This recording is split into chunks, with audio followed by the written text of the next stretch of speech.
separar essa pergunta em duas respostas. Uma, dizer que as pesquisas clínicas, elas são muito recentes. A pesquisa clínica é uma conquista recente das últimas décadas, eu diria dos últimos 50 anos. Até cerca de 1970, nós não tínhamos uma visão da pesquisa como ela tem hoje. Hoje a pesquisa tem toda uma sistemática, todos os níveis de evidências, todo o seu planejamento, tamanho amostral, depois toda a forma de coletar, e todas essas vacinas que foram introduzidas na pesquisa para Covid-19, lembrar que a Covid-19 é o nome da doença e não do agente, né? O agente é o coronavírus, então a Covid-19 é quem adoece que tem Covid-19. Muita gente tem o coronavírus e não tem Covid-19, simplesmente tem o vírus, não é? Mas voltando à questão da pesquisa, todas essas pesquisas passaram por todos os... É como se fosse uma corrida de obstáculo. Você tem uma fase pré-clínica, você tem uma fase que às vezes passa ou não por modelos animais, que neste caso acho que não foi importante, e depois entramos nas 3 fases muito faladas hoje. E eu vou tentar resumir de maneira muito simples isso. Estudos de fase 1 são estudos que determinam a tolerância de um determinado produto. Pode ser ele vacina, remédio ou qualquer outro procedimento que seja feito. Então a tolerância, o quanto você tem de dose, o quanto a dose é tóxica ou é segura, é determinado em estudos de fase 1. São estudos com um número relativamente pequeno de pessoas, não é? São em geral voluntários sadios que participam disso, mas existem pesquisas de fase 1 que não são para sadios, não no caso do coronavírus, não.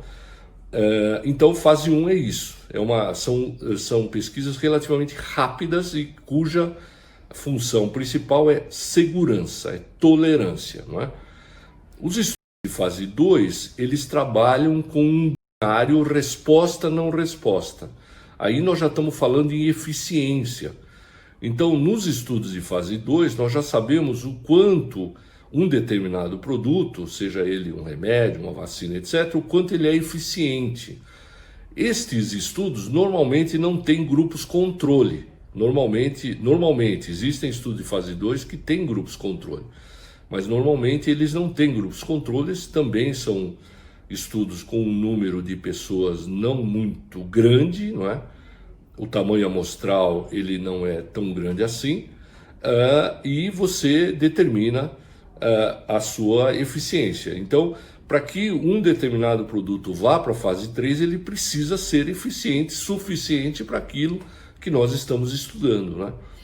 E neste caso das vacinas, os estudos de fase 3, todos eles foram desenhados de maneira prospectiva, controlada, com 2 braços, né? Os estudos de fase 3 podem ter 2 braços, 3, 4 braços, mas aqui foram 2 braços. Duplo cego, quer dizer, quem estava aplicando não sabia o que estava aplicando e quem estava recebendo não sabia o que estava recebendo, de modo que você avaliasse dentro de um tamanho amostral já definido e dentro de um número de infectados já definido, que braço evoluiu melhor. Aqui o que se espera é que o braço do placebo, quer dizer, aquele que não recebeu nada, recebeu simplesmente uma substância inerte, como é um soro fisiológico, tivesse a mesma evolução da população geral e que o braço da vacina estivesse mais protegido. Não quer dizer que todos estarão 100% protegidos. A ciência não tem expectativa de quanto vai ter. Tem expectativa que tenha, já que os estudos de fase 2 mostraram que todas têm um grau de eficiência suficiente. Acontece que os estudos de fase 3, eles têm vários endpoints, que a gente chama, eles têm vários objetivos.